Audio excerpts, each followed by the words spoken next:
Microsmith at ng Mighty David UAE. Pressure is on them knowing that they will be going up against the strongest, for me, no, personally, team dito sa 13 and under, which is the Davao Eaglets. So yan ating aabangan dito sa ating 13 under matchup. This is the Davao Eaglets, that's Microsmith versus Mighty David UAE. So here's our And what up Ron with the steal, but Vidal takes it right back for Davao Microsmith Elite.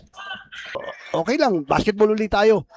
Ang sarap tingnan ng ganun. So may mga good qualities, Yes. especially for So, J Project, nabitbit mo ang isang Chog Moral. Siyempre, sa pangunguna ni Governor Delta Pineda na Vice Governor na ngayon ng Pampanga. Oo, grabe yung effort talaga ni Chog Moral to come to Cebu and play for the Convert Fiber, Winsin Cafe, maraming po salamat and sa of course, support. pasalamatan natin si Senator Bongo. Wow, yan ang dapat ng mga bata ng 13 under. Pero yung mga galaw nila, alam mo yung mga 17, 19 under na grabe ang tinaas ng level ng basketball dito sa Pilipinas.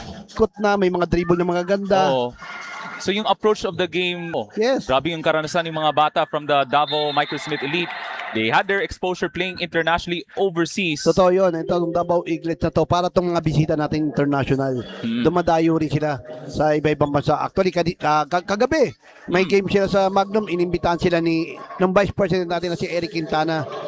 Nag-storyahe sila nag-usap sila Oo. ni Attorney Man sa ni Boss Joseph about yung mga league sa Las Vegas, sa New York, sa Washington DC. Para sa rest ng ating fourth quarter. Yan muna for now from the court side. Balik sa inyo, Boss Ray and Sir Ray. All right, thank you very much, Andrea Tan, for the courtside report. And we have a ceasefire muna with 6:12 remaining dito sa ating fourth and final quarter. 61-34 ating talaan for our players Totoo. dito sa Philippine basketball. Off the miss, and that's another putback. Third serving, gets it to fall from the big man ng Davao Microsmith Elites. That's coming from Jacob Vidal. Ito, tumitindi na ang depensa from Davao Microsmith Elite. Ang maganda sa big man ng Davao, alam mo yun, tumatakbo, tapos talagang, inahabol niya yung bola kung nasaan. Alam nila, may mga game pa sila Oo. bukas, or lalo na malapit na ang mga finals game nila, di ba? Pero siguradong pasok tong team na to.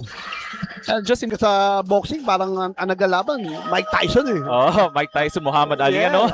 Thank you sa time. Yeah. Thank you, Direct Nomar Santiago, at sa lahat ng staff na nandito ngayon sa Cebu Coliseum. Mabuhay po kayo ang bida dito.